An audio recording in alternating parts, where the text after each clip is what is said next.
noches, bienvenidos a la edición estelar de Costa Rica Noticias de este miércoles 14 de julio. Eisel Chacón Cordero les saluda.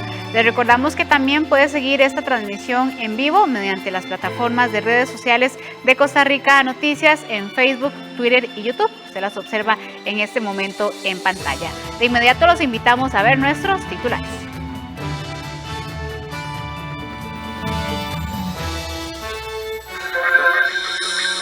Tras múltiples cuestionamientos y críticas, Otón Solís renunció a su nombramiento como representante de Costa Rica ante la OCDE. La falta de personal en el Ministerio Público provocó la suspensión de la audiencia paralela de 2 de los imputados por el caso Cochinilla. El Banco Central logró colocar a finales de junio el 98% de los recursos destinados a los préstamos con condiciones especiales. 72 fallecidos, escasez de alimentos y gasolina y 6 días de protestas. Ese es el panorama en Sudáfrica tras la crisis que vive ese país.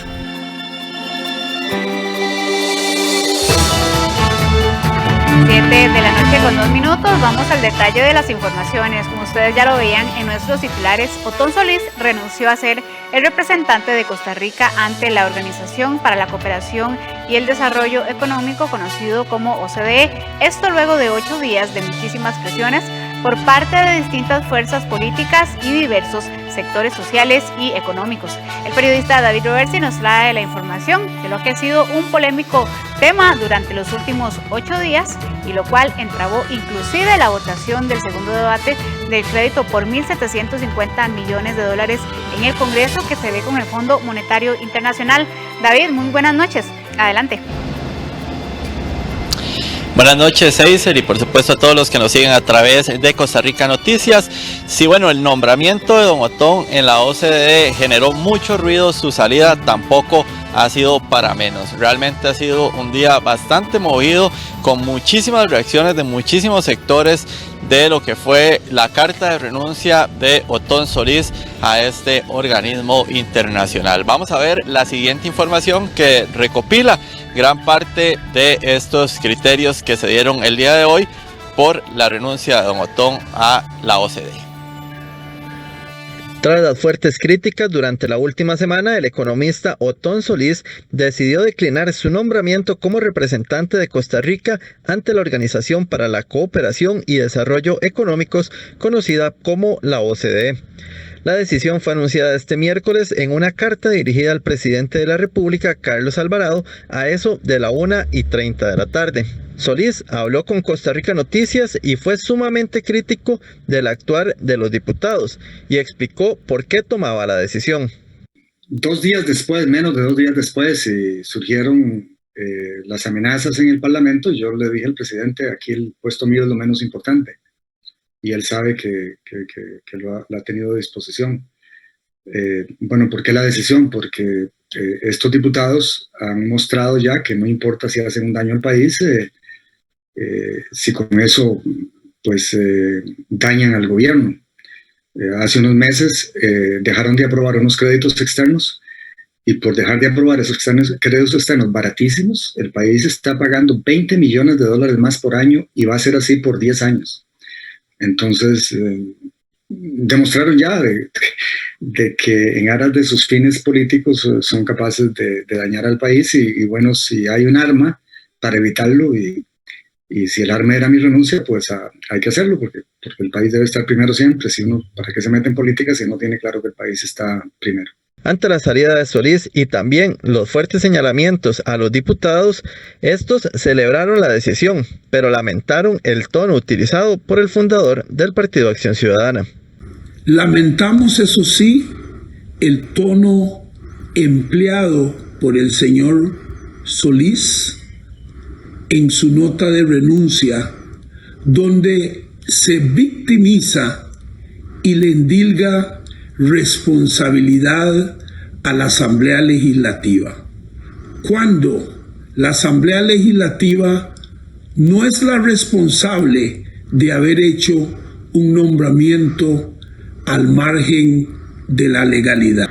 Celebro la decisión sensata de don Otón Solís y espero que esto sea el ejemplo para que el gobierno entienda que se necesita de más diálogo, de no dinamitar puentes, de entender que el sector productivo necesita apoyo y no solo los caprichos de Zapote, entender que este Congreso y esta oposición está dispuesta a colaborar en la medida en que podamos apoyar a todos y no los caprichos de unos cuantos. No me queda más que señalar que don Otón Solís saca al presidente Alvarado y al gobierno de un entuerto innecesario. Desafortunadamente, y muy fiel a su estilo, don Otón Solís llevó un desgaste innecesario. A ese triste estilo nos habría expuesto en la OCDE. Se salvó Costa Rica de este escenario y me parece que es un espacio necesario para recordarle al señor presidente su responsabilidad de construir confianza entre la ciudadanía, sectores y fuerzas políticas. En la fracción oficialista aseguraron estar orgullosos de la decisión tomada por Otón Solís, a pesar de que, según ellos, el nombramiento se mantenía bajo la legalidad. Además de esto, enviaron un mensaje a los diputados de oposición para mantener la agenda en pie. Reconocemos con orgullo la decisión patriótica que ha tomado don Otón Solís al hacerse al lado de una designación, pese a que fue hecha a derecho, pese a que tenía todas las condiciones, pero una designación que ha despertado acciones de poca entereza y de poca lealtad con Costa Rica por parte de sectores opositores. En estos días no hemos podido avanzar en agendas importantes para el país en la ruta de la estabilización de las finanzas públicas, y don Otón ha tomado una decisión para que su nombre no sea usado como pretexto en una ruta que es urgente para Costa Rica. Pero además hacemos un llamado a la Asamblea Legislativa a que no existan más pretextos que generen una postergación mayor de las necesidades urgentes que el país tiene que afrontar. También desde el sector empresarial, uno de los que había manifestado su disgusto con el nombramiento de Solís en la OCDE, hicieron un llamado al gobierno para atender la recomendación del Ministerio de Comercio Exterior para el nuevo nombramiento de quien estaría representando al país en este ente internacional. El gobierno debe atender la recomendación del Ministerio de Comercio Exterior para continuar con la representación del señor Manuel Tovar, que a lo largo del proceso de evaluación y adhesión de Costa Rica a la OCDE demostró su capacidad, idoneidad y compromiso para liderar la delegación de nuestro país en tan importante organización. Esperamos que el Consejo de Gobierno actúe en consecuencia y podamos avanzar con la agenda del Fondo Monetario Internacional y la de reactivación económica y generación de empleo que tanto urge para los costarricenses. La designación del fundador del Partido de Acción Ciudadana se informó el martes 6 de julio y desde entonces diputados de 6 fracciones legislativas, además de diferentes cámaras de sectores empresariales y productivos, así como sociales, externaron su desaprobación en el país.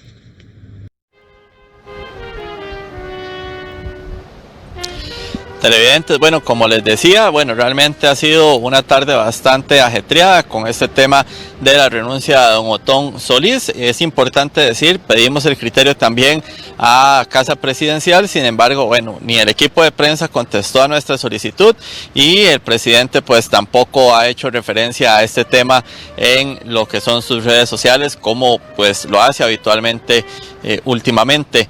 También consultamos a don Otón cuando tuvimos la entrevista con él, sin embargo nos dijo que de ese tema no iba a hacer referencia. Y lo otro que vamos a decirles es que se espera que mañana haya posibilidad de ahora sí votar en segundo debate el acuerdo con el Fondo Monetario Internacional, la suscripción de este contrato por 1.778 millones de dólares que pues estarían llegando a nuestro país en diferentes tractos, pero mañana el primero de 95 millones de dólares y se podría estar votando entonces el día de mañana y estaremos evidentemente atentos a esta situación. Eiser, con esto vamos a regresar con usted al set principal donde tiene muchísimo más. Gracias, David, por este amplio reporte. Nosotros vamos a cambiar de tema. Y pese a la insistencia de la Fiscalía por solicitar prisión preventiva para 13 de los detenidos en el caso conocido como Cochinilla, la defensa asegura que los argumentos presentados por el Ministerio Público no son contundentes, por lo cual ven poco probable que existan cambios en las medidas ya impuestas. El detalle de esta información lo tiene la periodista Andrea González. Muy buenas noches, Andrea. Adelante. Buenas noches, Eisel y amigos televidentes. Este es el tercer día ya en que se desarrolla la audiencia por las apelaciones solicitadas por la Fiscalía a las medidas cautelares impuestas a los investigados en el caso conocido como Cochinilla. Recordemos que estas personas obtuvieron sus medidas cautelares en una primera audiencia y ninguna de ellas terminó en prisión preventiva. Más bien, la Fiscalía la había solicitado prisión preventiva para al menos 13 de estas personas detenidas, y eso es lo que se está analizando ahorita en esta audiencia. La Fiscalía apeló esta solicitud y eso fue lo que se trató esta mañana. Por lo menos ese fue el desarrollo en las primeras horas de la mañana. La Fiscalía tuvo la oportunidad de exponer su criterio, su razón por la cual insiste en mantener las medidas de prisión preventiva para al menos 13 de estas personas que son investigadas en el caso Cochinilla. La Fiscalía también solicitó extender al menos por un año las medidas cautelares, que recordemos que son impuestas por lo menos ahorita por 4 meses. Estos incluyen, por ejemplo, la destitución de sus puestos en el caso de las personas que tienen cargos en función pública, y también la salida del país, o entre otras medidas cautelares. También se dio a conocer que la Fiscalía presentó una moción o una argumentación para insistirle al tribunal de que la jueza del caso, Carolina Lizano, tenía criterios contradictorios en cuanto a la justificación del proceso y las medidas cautelares que ella misma resolvió. En horas de la tarde también le tocó a la defensa dar su exposición y refutar esos argumentos que la Fiscalía expuso en horas de la mañana. Sin embargo, los abogados insisten de que la presentación de la Fiscalía fue escueta, no tenía mucha fundamentación, por lo que no ven posible o no ven viable que el juez de apelaciones del Tribunal de Apelaciones acoja la propuesta de la Fiscalía de endurecer las medidas cautelares ya impuestas a estas 30 personas. Inclusive a estas 30 personas lo decimos porque está pidiendo una ampliación de las medidas cautelares, incluso las que no se les pedía prisión preventiva. Vamos a ver también ellos esperan que el juez Hugo Porter sentencie o que dé su resolución en los próximos días. Veamos lo que nos dijeron los abogados. Simón Angulo, él es abogado de Carmen Madrigal, y don Eric Ramos, abogado de Carlos Cerdas. Honestamente, lo expuesto por la Fiscalía no me parece que vaya a provocar un cambio en el tribunal. Con respecto a la resolución de la jueza Carolina Lizano, me parece que se va a sostener con todos sus efectos y no va a haber ningún cambio sustancial de los que pretende ambiciosamente el Ministerio Público con esta causa, que más bien se ha ido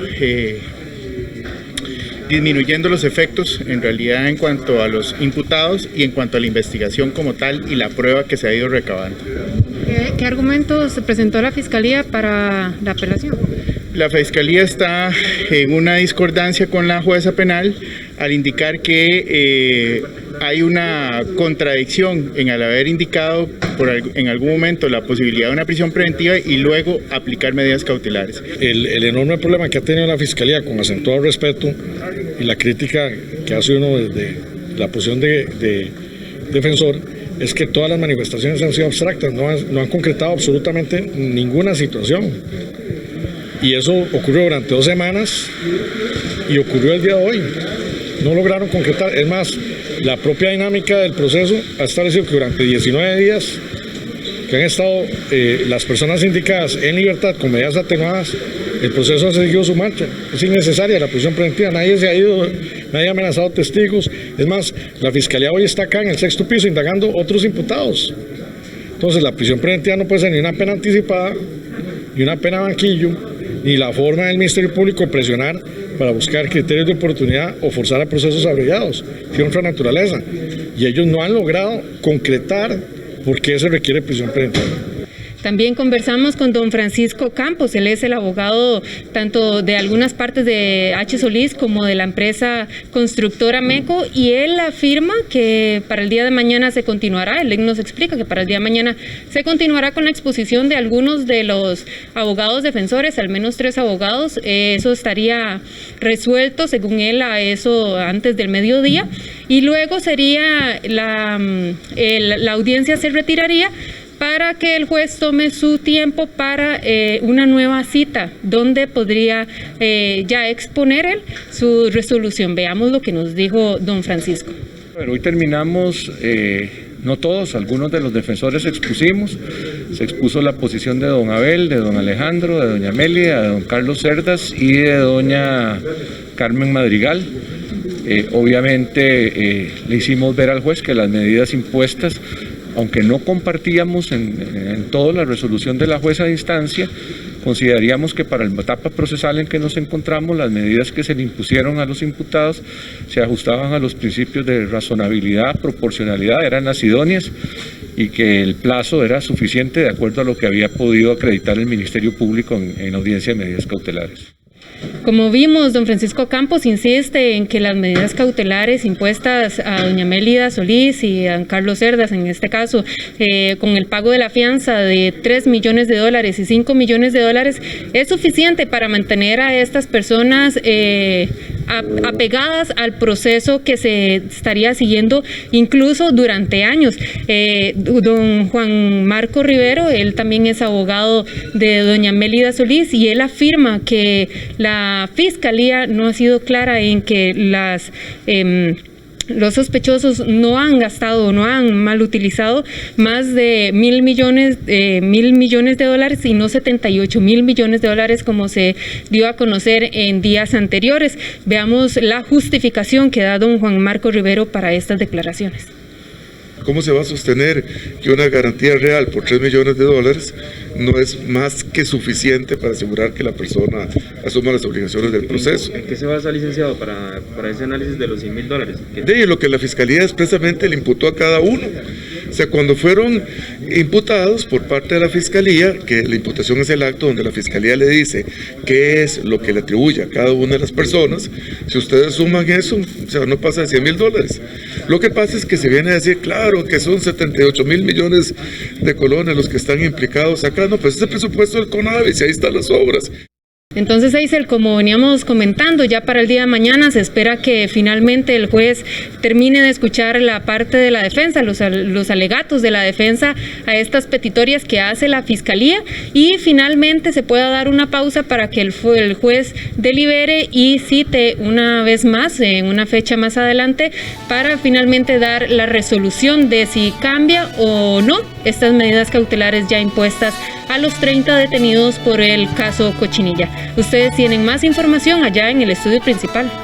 Gracias, Andrea, por esta información, y por supuesto que mañana también estaremos dándole seguimiento a este tercer día de la audiencia de apelación y que podría concluir como usted lo indica. Seguimos hablando de este tema porque la audiencia de apelaciones de medidas cautelares para 2 de los 30 imputados en el caso Cochinilla se suspendió antes de iniciar por falta de jueces para realizarla.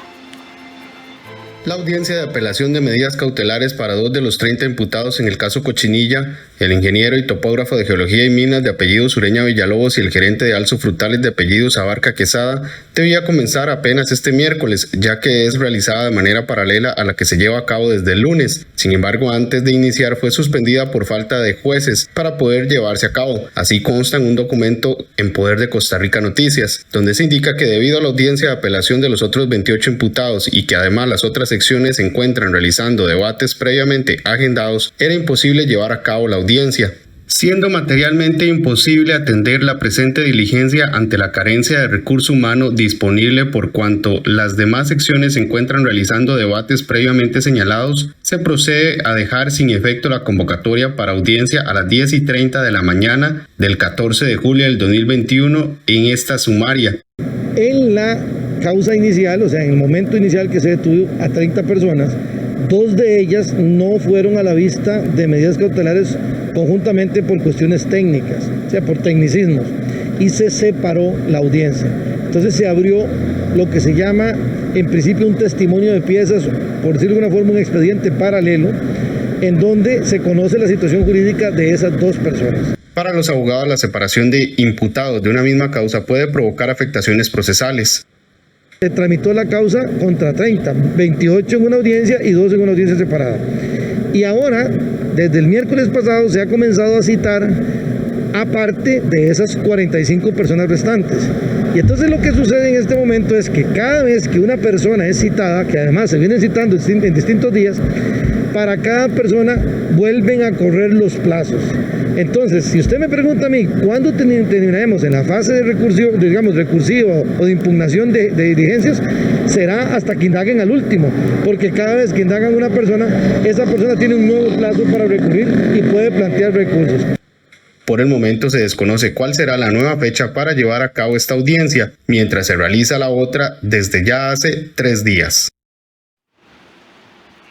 Y la Auditoría Judicial concluyó que el informe de labores de Emilia Navas solo contemplaba estadísticas y no la información necesaria requerida por la Contraloría General de la República. La exfiscal dejó su cargo y deberá enfrentar 5 denuncias penales que tiene en su contra. Emilia Navas dejó su cargo como fiscal general de la República el pasado 29 de junio. La Auditoría Judicial concluyó que el informe de labores de Navas incumplió con los requisitos básicos.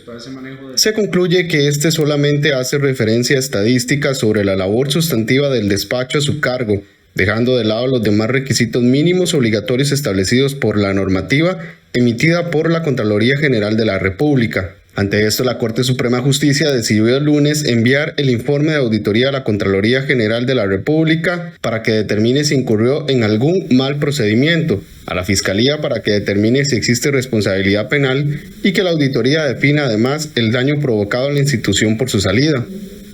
Es decir, durante 30 años de mi gestión dentro de la Auditoría Judicial, no recuerdo haber conocido, y eso porque tengo muy buena memoria, don Fernando, un informe en que echemos para atrás. Es decir, yo obligo a mis auditores, y esto en el orden que tenemos amparados en la normativa, a que un hallazgo de un informe mal sustentado, yo no lo expongo. No lo llevo ni al jerarca, ni lo llevo al titular subordinado.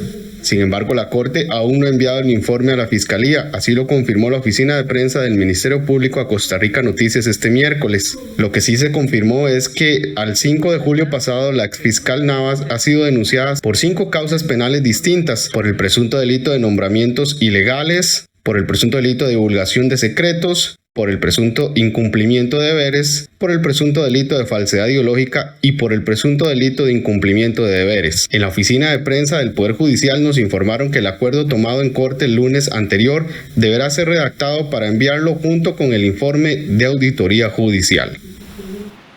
A las 7 de la noche con 23 minutos vamos a hacer nuestra primera pausa comercial, pero le adelantamos que el Banco Central logró colocar a finales del mes de junio el 98% de los recursos destinados a los préstamos de condiciones especiales. Cuando regresemos le contamos más detalles.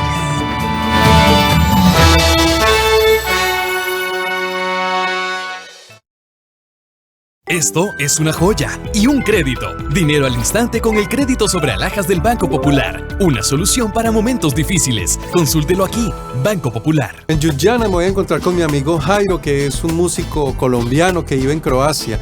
Y la idea es que vamos a viajar un poquito juntos. Ljubljana tiene unos 300.000 habitantes y es la ciudad más grande de Eslovenia. Hasta ahora tocar en la calle ha sido la manera más fácil de ganar plata.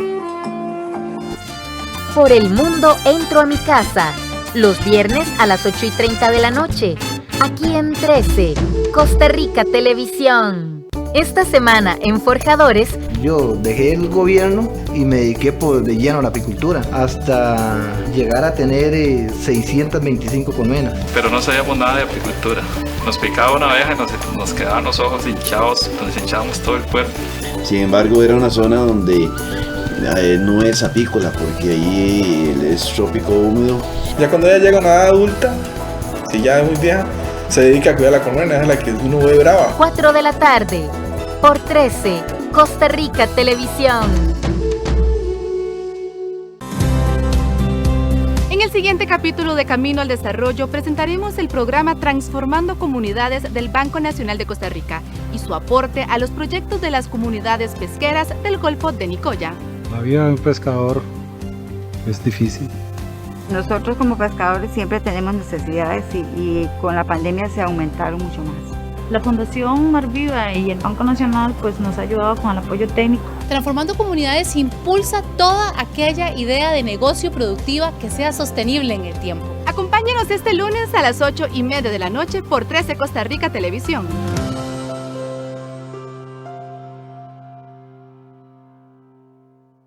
Un día más en la escuela es experimentar nuevas formas de aprender. La educación es uno de los derechos fundamentales de la niñez y adolescencia y garantizarlo es un asunto que compartimos. Un mensaje de UNICEF, PANI y MEP. Banco Popular presenta El Tipo de Cambio. A las 7 de la noche con 26 minutos repasamos en pantalla el tipo de cambio de dólar que corresponde a este miércoles según la información que brinda el Banco Central de Costa Rica. Usted lo observa, la compra se cotiza en 615 colones con 1 céntimo y la venta en 621 colones con 7 céntimos. Banco Popular presentó El Tipo de Cambio. Como le adelantamos, los bancos públicos ya han colocado prácticamente el 100% del presupuesto que les asignó el Banco Central para que otorgaran créditos con facilidades especiales para las empresas y personas afectadas económicamente por la pandemia. Los pequeños empresarios son quienes más han solicitado dichos préstamos. El Banco Central logró colocar 826.355 millones de colones al cierre del 30 de junio en las entidades financieras para que estos recursos sean utilizados en créditos con facilidades especiales para empresas y personas impactadas económicamente por la pandemia, es decir, se colocó un 98% del presupuesto que el Banco Central tenía destinado para las denominadas operaciones diferidas a plazo, mientras que el 2% restante no fue demandado por los bancos. De los 168.000 millones de colones destinados al Banco Nacional, en el primer semestre de este año, la entidad financiera colocó 135.768 millones de colones en créditos. El 81,5%, es decir, 110.078 millones de colones, han sido destinados para micro, pequeñas y medianas empresas, beneficiando a 2.112 operaciones. El beneficio ha significado no solo readecuaciones, sino mejora en tasas y disminución de la cuota del préstamo. Hemos colocado en este primer semestre del año 2021 más de 135.700 millones de colones, lo que representa alrededor de un 80% de ese monto que nos fue asignado. Pero más importante aún, es que el 81% de ello fue destinado a operaciones de micro, pequeñas y medianas empresas. Y por cantidad de operaciones, que son alrededor de 2.138, el 99% fue para ese grupo de micro, pequeñas y medianas empresas. Por otra parte, el Banco Popular informó que ya ejecutó el 100% de los 127.291 millones de los que dispuso para apoyar a sus clientes físicos y jurídicos, cubriendo a más de 3.100 clientes y más de 4.150 operaciones. Los beneficios se traducen en una disminución en la tasa de interés normal de las operaciones y se mantendrá vigente por un periodo máximo de 48 meses. El presupuesto se destinó en un 68% a empresas, lo que equivale a 86.300 millones de colones. Para vivienda, un 19%, es decir, 24.500 millones de colones. Para consumo, un 5,70%, 7.200 millones de colones. Y para corporativos, un 7,30%, para un monto de 9.291 millones de colones. Nos permitió hacer una colocación de 127.291 millones de colones a 3.000 clientes y readecuación a 4.150 operaciones, a las cuales hicimos una deducción de 250 puntos básicos, permitiendo en muchos de los casos tener una disminución en las cuotas hasta el 25%. Con estos recursos logramos atender a diversos clientes, clientes del sector empresarial, los clientes corporativos, a familias, a personas que tenían créditos para financiar actividades comerciales, de manera tal que realmente hicimos una excelente distribución. En el caso del Banco de Costa Rica, al cierre del mes de mayo había recibido 67.676 millones de colones y a la fecha todos estos recursos ya se han asignado en su totalidad. Entre los sectores que más se han colocado estos créditos están en primer lugar las pymes con un 30%, comercio con un 22% y transporte con un 18%. Entre los tipos de arreglo más comunes están la readecuación con un 75%, refinanciamiento con un 18% y nueva colocación con un 7%. Entre las mejoras que ofreció esta entidad son una tasa de interés fija para los nuevos créditos y arreglos ofrecidos a clientes y sectores afectados por la emergencia sanitaria. Y por segundo año consecutivo y debido a la pandemia generada por la COVID-19, este año no se realizará la tradición romería hacia la Basílica de los Ángeles, aunque la conferencia episcopal autorizó realizar actos religiosos. Los feligreses que no puedan participar presencialmente de las actividades pueden unirse mediante la aplicación denominada Mi Negrita. Ante la difícil situación que vive el país por la COVID-19, la Conferencia Episcopal y la Diócesis de Cartago anunciaron que se suspende nuevamente la romería del 1 de agosto hacia Cartago. El rector del Santuario Nacional aseguró que la novena empieza el 28 de julio y finalizará el 31 de este mismo mes. Además, el 1 de agosto se realizará la misa de vestición de la imagen, el 2 de agosto la Eucaristía también a las 9 de la mañana y a las 6 de la tarde el tradicional Rosario de la Luz. Durante estos días, desde el 23 de julio hasta el 2 de agosto, la Basílica de los Ángeles no tendrá un ingreso como habitualmente se tiene. Habrá que hacer una reservación de los espacios para participar de las celebraciones eucarísticas y no habrá visitas con el templo abierto durante el día. Únicamente se podrá ingresar para las celebraciones, repito, con previa reserva del espacio. Se le insta al costarricense no hacer la romería hacia la comunidad de Cartago, la provincia de Cartago. Esto ya que no van a haber planes operacionales durante todo este periodo, ¿verdad?, de las novenas, del 23 hasta el 2 de agosto. No van a haber puestos de carretera por parte de la Cruz Roja costarricense, pero sí estaríamos pendientes con los recursos ordinarios a responder en caso de una emergencia. Entonces lo que hacemos es tratar de convencer a la gente, de informarla debidamente, de anticipar cualquier circunstancia, de mantenernos en estrecha comunicación con las autoridades de la iglesia, con las autoridades del tránsito, con las autoridades de Cruz Roja y de cualquier otro tipo de institución y con ellos igualmente pues buscar generar las condiciones para que no se comprometa la salud de absolutamente nadie. Los fieles que no puedan participar de las actividades presencialmente podrán utilizar la aplicación denominada Mi Negrita para realizar la romería virtual y también para aprovechar las diferentes actividades religiosas que ofrece la Basílica de los Ángeles. Busca la aplicación Mi Negrita y la descarga. Se inscribe en la aplicación y existe una sección donde dice Mi Romería. En la romería, la aplicación le va a contar los pasos. Entonces usted le dice, yo voy a simular que voy a caminar desde San José hasta Cartago. Y entonces le dice, tiene que caminar, no sé, 12,000 pasos. Y entonces usted agarra su celular y se va caminando alrededor de su casa, sin salir, sin arriesgarse, sin poner en riesgo a nadie más por el COVID. Y le ofrece a la negrita esa caminada. Los cartagineses congeniaron con las autoridades eclesiásticas sobre la suspensión de la romería. Pienso que está perfecto, sí, desde luego, porque debemos asistir a los actos litúrgicos, ¿verdad? Y participar y que sean transmitidos por televisión, que es como la mayoría del país los ve. Bueno, me parece algo, tengo entendido de que viene la diócesis de cada región. Digamos, viene la diócesis de Pérez Celedón, Tilarán, pero solamente, digamos, ellos. Por el aforo, pero sí, me parece bien. Durante la novena, la pila de agua bendita y la piedra del hallazgo permanecerán cerrados al público.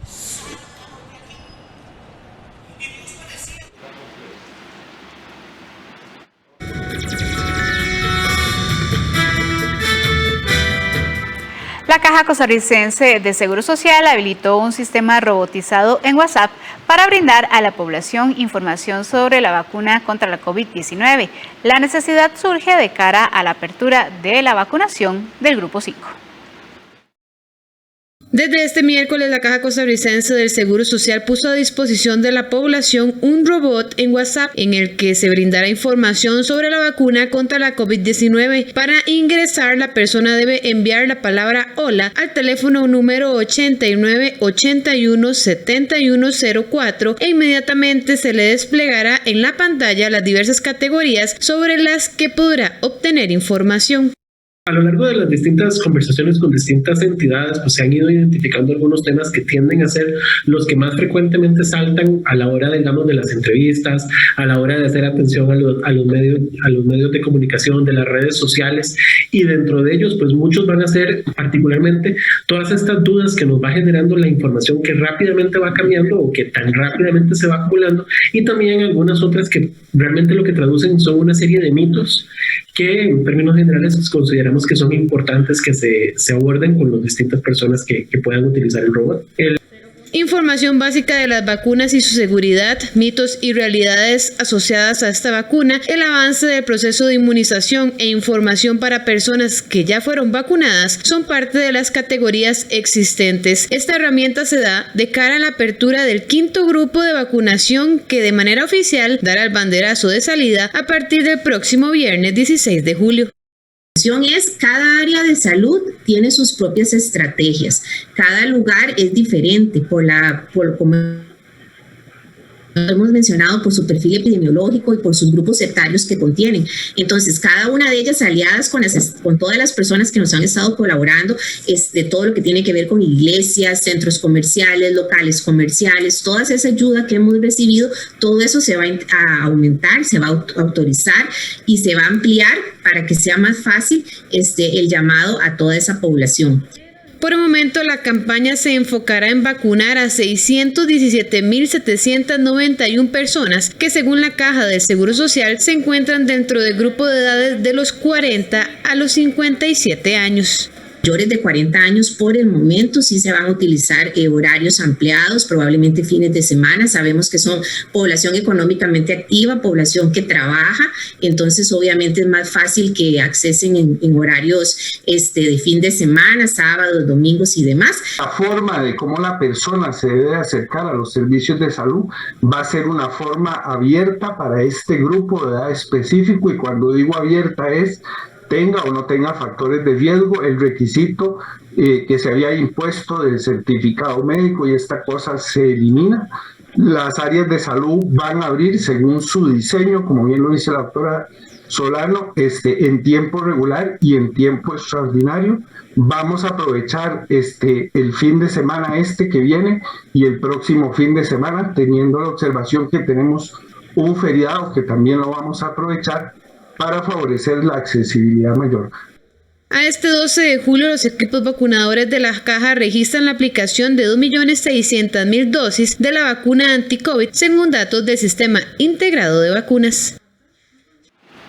Y de inmediato hacemos un repaso de los datos epidemiológicos dados a conocer hoy por el Ministerio de Salud. Se registra un total de 1.653 nuevos contagios para un total de casos desde que inició la pandemia de 386.722.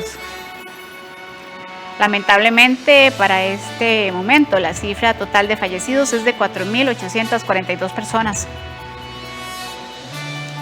La cifra de personas internadas es de 856, de las cuales 368 se encuentran en unidades de cuidados intensivos. Seguimos hablando de temas de salud. Los EBAIS y áreas de salud se preparan para agilizar la vacunación contra la COVID-19 a partir de este viernes, cuando iniciarán con el Grupo 5, gracias a la donación de vacunas de Estados Unidos que llegaron el martes por la noche. Uno de estos centros de salud que comenzará a vacunar el último grupo de la población en la Clínica San Rafael de Heredia. Debido al ausentismo de personas con factores de riesgo al centro de vacunación de San Rafael de Heredia, desde el martes hasta este jueves se avanzará con los ciudadanos entre los 50 y 57 años de edad que no tengan complicaciones en su salud. La campaña se realiza frente al centro médico de este sector en un horario de 7:30 de la mañana a 6 de la tarde y pueden aplicarse la dosis quienes tengan el rango de edad anteriormente mencionado y además que estén adscritos a esa área de salud. Sí, hemos estado sintiendo mayoras, la gente se está personando más y eso es lo importante. Ya aquí en el cantón la gente se ha dado cuenta de que esto es útil y necesario, ¿verdad? Para llegar a esa vacunación de rebaño que estamos deseando todos, ¿verdad? Este es precisamente uno de los centros de salud que agilizará la vacunación contra la COVID-19 a partir del viernes. Esto gracias a las 500,000 dosis que llegaron este martes donadas por el gobierno de Estados Unidos y por las próximas compras de suministro que darán soporte lo que resta del mes de julio y para el mes de agosto. Sí, pensé que ya era mi oportunidad de venir a vacunarme. Bueno, sí, tenía miedillo, pero no importa, hay que hacerlo por la salud. Aproveché en el momento para venirme de inmediato, ya que sí es importante, ¿verdad?, que todos estemos vacunados. A la fecha, 16 de cada 100 personas en el país ya cuentan con su esquema completo de vacunas contra la COVID-19. Costa Rica ha administrado 2.606.791 dosis de la vacuna contra el virus, según los datos del Sistema Integrado de Vacunas de la Caja de Seguro Social al corte del 12 de julio. Cambiamos de tema. Los ambientalistas cuestionan varios decretos ejecutivos que según ellos podrían afectar los humedales del país con construcciones o mantenimiento de carreteras. Mañana jueves, la Sala Constitucional realizará una audiencia pública sobre una supuesta afectación a un humedal con la construcción de la carretera a San Carlos. Los ambientalistas Álvaro Zagot y Alan Astorga plantearon una acción de inconstitucionalidad en contra de los artículos 1, 2, 3, 4 y 11 del Decreto Ejecutivo 39839, MINAE, del 27 de junio del 2016, y el artículo 7 del Decreto Ejecutivo 38863, MINAE, del 11 de noviembre del 2014. De acuerdo con ellos, la construcción de la carretera San Carlos afectaría un humedal en el sector de La Culebra en el distrito de Buenavista. La acción de inconstitucionalidad es contra todo el decreto. El tema del humedal La Culebra, incluso yo generé un estudio técnico para plantear cómo se podría construir la carretera sin destruir el humedal. Se puede hacer perfectamente bien. Costaría un poquito más, pero es muy poquito comparado con el desastre que iban a hacer, porque casi que lo que iban a hacer era voltear una montaña y tirarla en el humedal para poder pasar la carretera. Esta queja constitucional tendrá una audiencia pública el próximo jueves en la Sala Constitucional, donde los magistrados escucharán los alegatos de todas las partes para definir si lo impugnado violenta la Constitución política, específicamente en los artículos 7, 21, 50 y 189. La audiencia pública es un procedimiento establecido en la Ley de la Jurisdicción Constitucional y va a ser totalmente pública. Lo que sucede es que debido a las limitaciones y medidas para prevenir el COVID-19 va a ser una audiencia pública pero virtual. Cualquier persona que quiera verla o monitorearla puede hacerlo por medio de la página de Facebook del Poder Judicial. De acuerdo con el geólogo Alan Astorga, con estos decretos se puede afectar cualquier humedal en el país. Construcción de infraestructura. Entonces, cuando te plantean eso, te pueden meter todas las carreteras, te pueden meter una carretera de 8 carriles atravesando un humedal, ¿verdad? Y el único requisito que pide, y aquí recuerda mucho el tema de crucitas y todo lo que pasó en aquel tiempo, es que el único requisito es que el mismo Poder Ejecutivo declare como de conveniencia nacional la carretera. Entonces, a mí me parece que es sumamente peligroso porque Costa Rica tiene muchas zonas de humedal. La audiencia será virtual y tendrá además la presencia de los representantes, por ejemplo, de la Procuraduría General de la República, Ministerio de Ambiente, SINAC, CETENA, MOB, entre otros. 7 de la noche con 44 minutos. Hacemos una pausa comercial, pero le adelantamos que el nacional Keylor Navas tiene competencia en la portería del PSG. Los detalles al volver en la sección deportiva.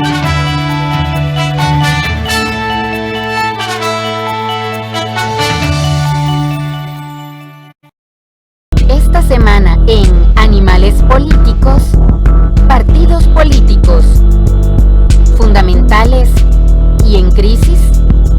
el domingo 18 de julio a las 7 de la noche y el martes 20 a las 8:30 de la noche, aquí en 13, Costa Rica Televisión.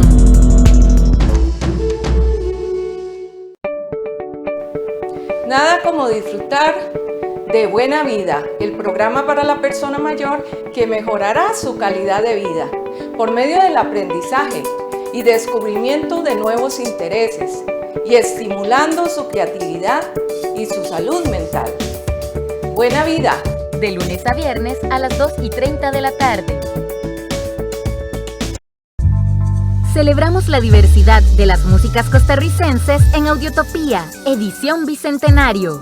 42 artistas de todo nuestro territorio mostrarán su trabajo con la meta de interpretar su música en el Teatro Nacional de Costa Rica, en la víspera del Bicentenario de nuestra independencia. Todos los sábados a las 8 de la noche en todas las plataformas de CINAR, Costa Rica Medios. Audiotopía edición Bicentenario, una coproducción del Teatro Nacional de Costa Rica y CINAR Costa Rica Medios. Te invita Colby, COSEBI.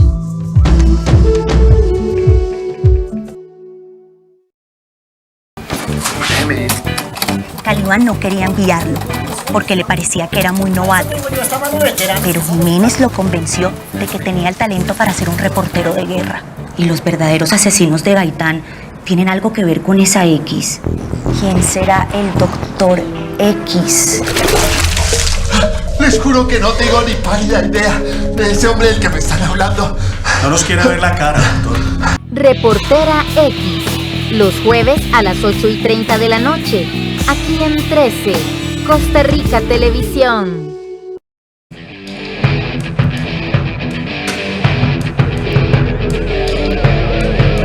Y en la información deportiva, a Keylor Navas le llegó competencia fuerte. Con 12 años menos, Gianluigi Donnarumma llega al Paris Saint-Germain con la medalla de campeón de la Eurocopa en su cuello, con el mejor trofeo al mejor jugador de la Euro y con un futuro prometedor.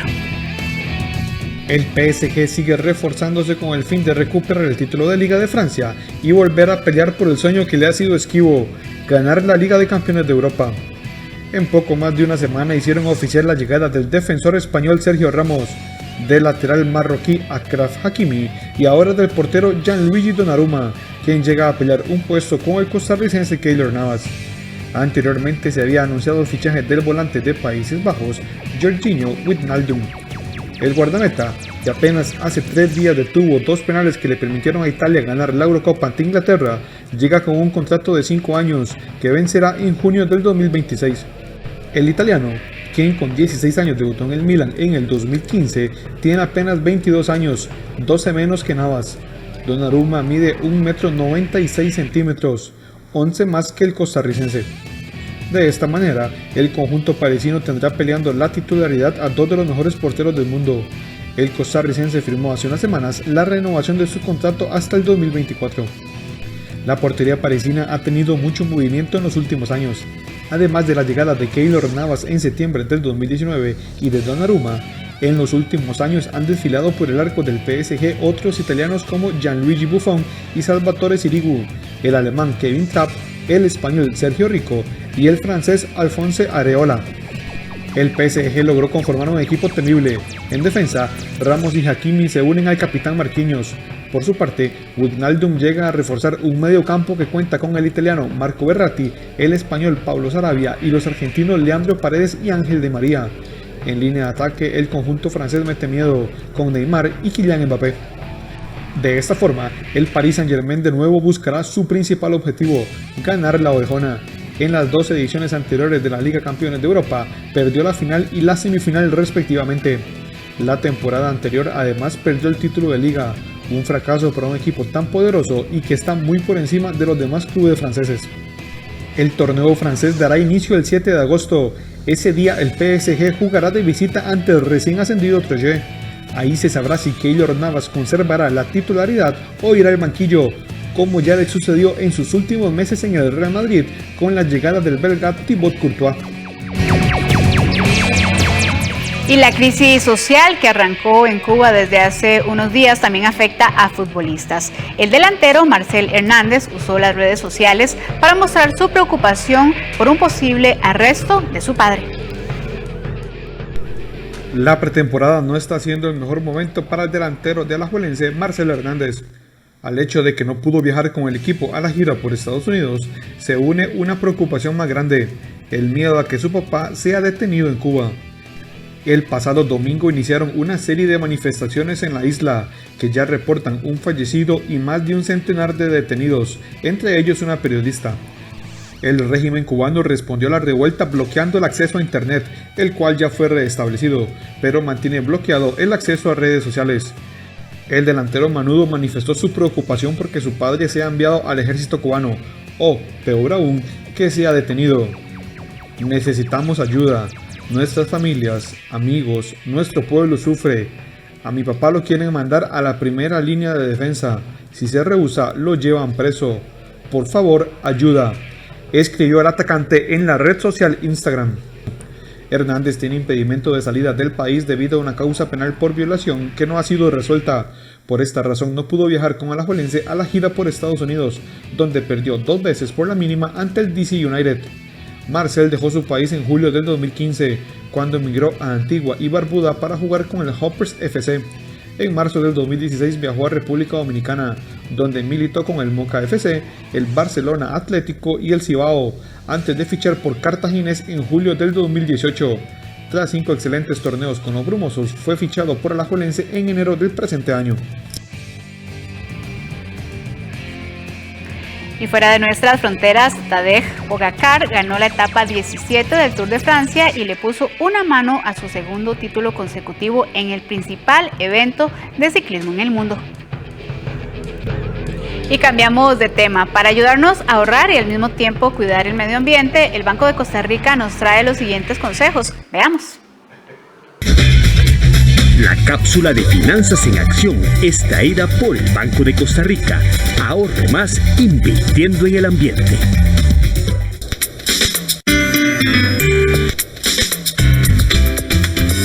Robert, mi amor. ¡Qué susto! Voy, ya voy. A ver, ¿se puede saber qué es tanto misterio?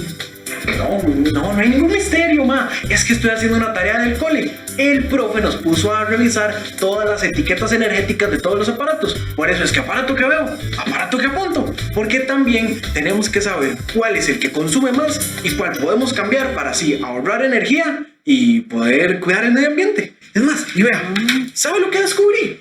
Vean, esto descubrí. ¿Qué encontraste? El aparato que más consume energía es el calentador de agua. Claro, me lo imaginé. Está viejísimo. Y hay que cambiar. Sí, va. No, y además, el profe nos dio una lista de aparatos que ahorran energía. Hay una parte de calentadores que tienen paneles solares. Entonces, digamos, esos paneles usted los puede poner, qué sé yo, en el techo o en el patio. Buenísimo. El banco tiene créditos para este tipo de cosas, ¿verdad? Por supuesto, para hacer compras de accesorios amigables con el ambiente, como por ejemplo este calentador solar que nos decía Robert, pueden solicitar el crédito Proeco. Vean. Y eso también se puede usar para comprar esas motos o esos carros eléctricos que hay ahora. Por supuesto, ma, porque nos ofrecen diferentes condiciones para esas inversiones sostenibles que son amigables con el medio ambiente. Tiene buenos plazos y la garantía es flexible. Mira, tiene una tasa preferencial y buenos plazos. Está bien. Vea, acabo de hacer el cálculo de todo lo que nos ahorramos cambiando ese calentador viejo. Vea. Ay, muchacho, todo eso. Sí. Ese calentador es una renta. Cambiémoslo ya. Y si con esas condiciones, no sé, nos ponemos a pensar en un carrito eléctrico. Ay, bueno, pero buena idea. Tal vez haya mucho ahorro. Yo creo que son me parece. No sé ustedes, pero yo creo que invertir en aparatos ecoeficientes es un buen negocio. No solo ahorramos platica, sino que ayudamos al ambiente. Para más consejos, síganos en bancobcr.com o en las redes sociales del BCR. Finanzas en Acción. Aprende con nosotros. La cápsula de Finanzas en Acción fue traída por el Banco de Costa Rica. Recuerde que para hacer inversiones amigables con el ambiente puede solicitar el crédito Proeco con excelentes plazos y garantía flexible. Pregunte hoy mismo y ahorre más invirtiendo en el ambiente. Bueno, excelente opción para hacer compras e inversiones que ayuden a ahorrar y a cuidar el medio ambiente. Conoce más detalles de esta promoción en el sitio bancobcr.com. Vamos a una pausa comercial, ya casi volvemos.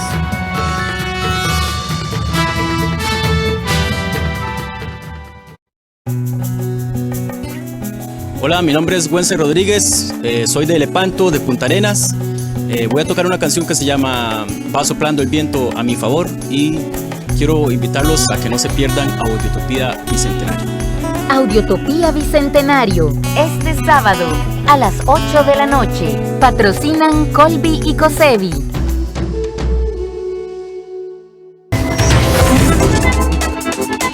En Chile, a pesar de contar con grandes riquezas naturales, el agua no es solo escasa, sino que es administrada por unos pocos.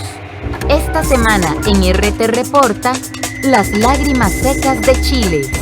Este lunes, 9:30 de la noche, por 13, Costa Rica Televisión. En nuestro espacio Cine en Cortos, presentamos La Butaca. Varios cineastas ecuatorianos nos muestran sus cortos y nos explican cómo vieron la luz. Lo que hicimos fue recoger toda la información que ella hacía diariamente y ahí fue que formamos una historia. Los jueves a las 9 de la noche, con repetición los domingos a las 11 de la mañana, aquí en 13, Costa Rica Televisión.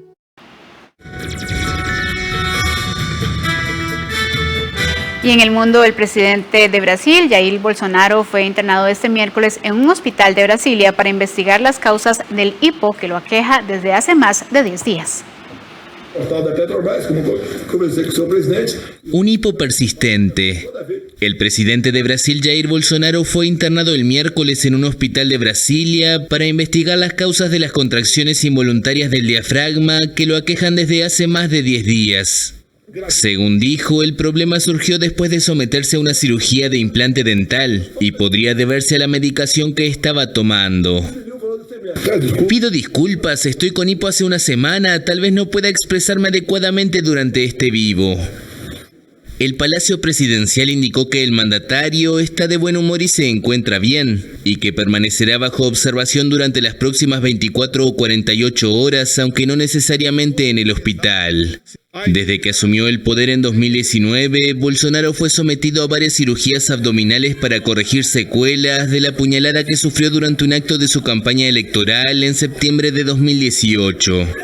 En 2020 tuvo coronavirus con síntomas leves y no requirió hospitalización para recuperarse. Hasta aquí las noticias, pero luego de la pausa inicia el espacio Conversaciones con Ernesto Rivera. Muy buenas noches.